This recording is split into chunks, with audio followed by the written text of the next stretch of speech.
కేంద్ర ప్రభుత్వం నల్లధనాన్ని అరికట్టే చర్యలో భాగంగా కొత్త స్కీమ్ని తీసుకొచ్చింది. ప్రధానమంత్రి గరీబ్ కళ్యాణ్ యోజన అని ఒక కొత్త స్కీమ్. దీనికి సంబంధించి మనతో principal commissioner of income tax G V Gopalarao గారు ఉన్నారు. ఆయన అడిగి దీనికి సంబంధించిన వివరాలు తెలుసుకుందాం. సార్, ఈ స్కీమ్ ఏంటి, దీనివల్ల ఉపయోగాలు ఏంటి? మీరు చెప్పినట్టుగా ఈ నల్లధనాన్ని అరికట్టే దిశలో ఈ స్కీమ్ని తీసుకురావడం జరిగింది. ఈ స్కీమ్ ద్వారా ఎవరికైనా అన్అకౌంటెడ్ డిపాజిట్స్ అంటే లెక్కల్లో చూపించినటువంటి బ్యాంక్ డిపాజిట్లు ఏమైనా ఉన్నట్లయితే అవి ఈ స్కీమ్ ద్వారా వెల్లడించినట్లయితే పెనాల్టీ ప్రాసిక్యూషన్ లేకుండా ఉంటుంది.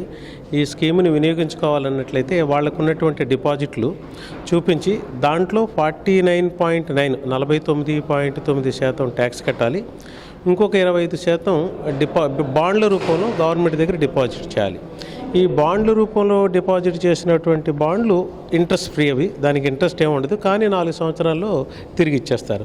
అందుచేత ఎవరైనా వాళ్ళకి లెక్కల్లో చూపించినటువంటి బ్యాంకు డిపాజిట్లు పోస్ట్ ఆఫీస్లో కానివ్వండి, కోఆపరేటివ్ బ్యాంకులో కానీ ఎటువంటి డిపాజిట్లు ఉంటే ఈ స్కీమ్ కింద వచ్చి వాళ్ళ పెనాల్టీ నుంచి ప్రాసిక్యూషన్ నుంచి బయటపడవచ్చు. ఓన్లీ అంటే ఈ మనీ అనండి, లేకపోతే ఇతర ఆస్తులు కూడా వెల్లడించే అవకాశం? మీకు తెలుసు, ఆస్తుల గురించి ఇంతకుముందే ఈ స్కీమ్ పెట్టడం జరిగింది, ఇన్కమ్ డిస్క్లోజర్ స్కీమ్ అని. ఇది కేవలం డిపాజిట్లు, బ్యాంక్ డిపాజిట్లకు సంబంధించినటువంటి స్కీమ్. ఎప్పుడు దాకా టైం ఉంది? ఈ నెల 31 తారీఖు తోటి పూర్తయిపోతుందండి. అందుచేత ఎవరైనా వినియోగించుకోవాలన్నట్లయితే ఇది సదవకాశం. ఇప్పటిదాకా ఎన్ని వచ్చాయండి సుమారుగా?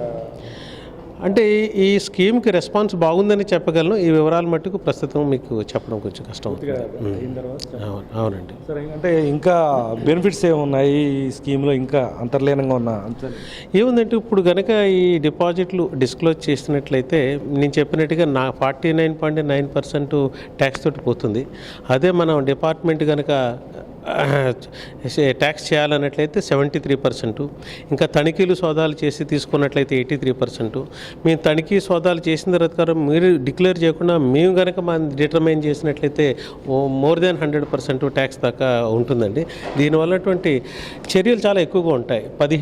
ఈ మార్చి 31వ తారీఖులోగా ఈ స్కీమ్ని ఉపయోగించుకున్నట్లయితే తక్కువ ట్యాక్స్ తోటి ఉంటుంది. లేదంటే మేము తీసుకున్నటువంటి చర్యల్లో భాగంగా high tax rate, penalty, prosecution ఉంటుంది. ఇది ఇప్పుడు ప్రధానమంత్రి గరీబ్ కళ్యాణ యోజనకు సంబంధించిన స్కీమ్కి సంబంధించిన వివరాలు. ఈ నెలాఖరు లోపల కనుక ఎవరైతే అన్అకౌంటెడ్ మనీని బ్యాంకుల్లో దాచిన నల్లధనానికి సంబంధించిన వివరాలు ఇవ్వకపోతే భవిష్యత్తులో తీవ్రమైన చర్యలు తీసుకోవడానికి ఇన్కమ్ ట్యాక్స్ శాఖ సమాయత్తం అవుతుంది. ఈ అవకాశాన్ని అందరూ కూడా ఉపయోగించుకుని లెక్కలు చెప్పి పన్ను కట్టి ఇబ్బందులు లేకుండా బయటపడతారని ఆశిస్తూ కెమెరా పర్సన్ సుంకర రాంబాబుతో రామనారాయణ.